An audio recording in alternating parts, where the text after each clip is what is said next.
Several players around the league are filling huge gaps on their team's rosters or are on thin ice. A lot of these players are going to be on people's watch list to see if they can perform well. All of these players will have huge roles in deciding how well and how far their team will go this season. I'm going to be discussing 6 of those players in this video, 3 in the NFC and 3 in the AFC.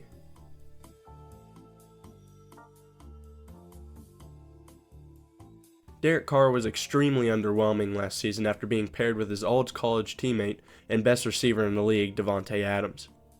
His play got so bad to a point where he was benched for Jarrett Stidham. His quarterback play has dropped drastically since 2020, falling from the 12th best QB to the 18th best in 2022. Carr is going to have another solid pass offense in the Saints and will have another solid receiver number 1 in Chris Olave. And if he's lucky, Michael Thomas will be back and Alvin Kamara will stop beating up random people in clubs. The Saints are in what looks to be a tight race for the NFC South. If Carr can't perform and these Saints can't improve off what they had last season, I think Carr might want to start considering a new career path.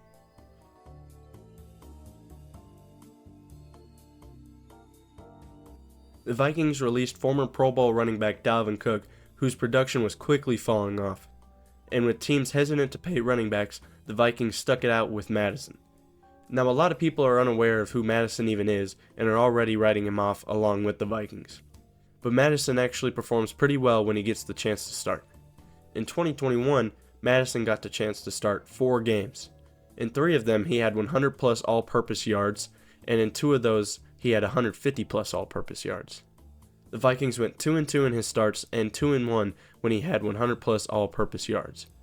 My only worry with him is yards per attempt. In his past 2 seasons with the Vikings, he averaged just 3.7 and 3.8 yards per carry, along with only 4.3 and 4.2 total yards per touch. With those inefficiencies and the Vikings' poor run block, things could go south very quickly for the running back. The Vikings want to run the ball more this season, and Alexander Mattison is going to have to perform very well if the Vikings want to compete this year against the Lions for the division.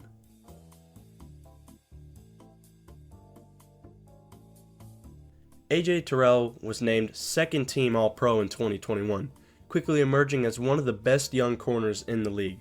But 2022 was worse for Terrell in every way possible, having less interceptions, pass deflections, forced fumbles, also allowing more yards per completion, touchdowns, and allowing a higher catch percentage.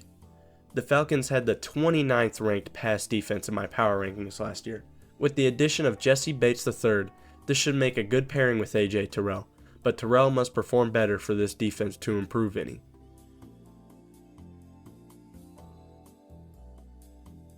We move to the AFC where we visit Broncos country.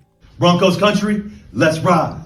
Russell Wilson had the worst year of his career in 2022, with some major statistics being career lows. A large part of that being Nathaniel Hackett not knowing how to coach a football team. With Sean Payton as the new coach, this Broncos offense should be able to improve. But if Russell Wilson truly has fallen off and isn't the player he used to be, this Broncos team will be stuck in a huge hole again. He was still ranked 23rd best QB in the NFL last year, but this team cannot average 17 points per game again. They had a top 10 defense last year, but a bottom 10 passing offense. It is clear what the Broncos need to change, and Russell Wilson is at the forefront of that.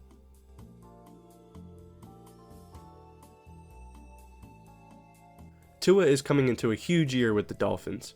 It's no doubt that the Dolphins have an amazing pass offense when Tua is on the field, but when he's off, his team can't handle themselves. When Tua played last year, the Dolphins went 8-5, but when he didn't play, they went 1-3. His health is a serious concern, with 2 confirmed concussions last year, 3 if you count the Bills game. This prediction is less about him needing to perform and more about him staying healthy. It's in him and his team's best interest that he stays healthy. A big component to that is the O-line performance, which was terrible last year. This was a top 10 passing offense and a borderline top 10 quarterback. This team should be great this year.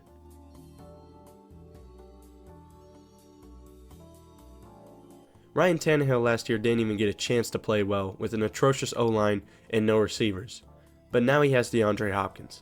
This team's pass offense was non-existent last year where they ranked 25th, and Tannehill has a quarterback ranked 22nd, way down from his peak 5th place rank in 2020. Of course, he did have A.J. Brown and Corey Davis that year, which is why I'm optimistic about the DeAndre Hopkins signing. If Tannehill doesn't work out, there are 2 young quarterbacks right behind him ready to take his place. I see the quarterback silly season being a big one for the Titans this year. Subscribe for more videos. Sweet, juicy, beautiful videos. Content. I want more. I need more.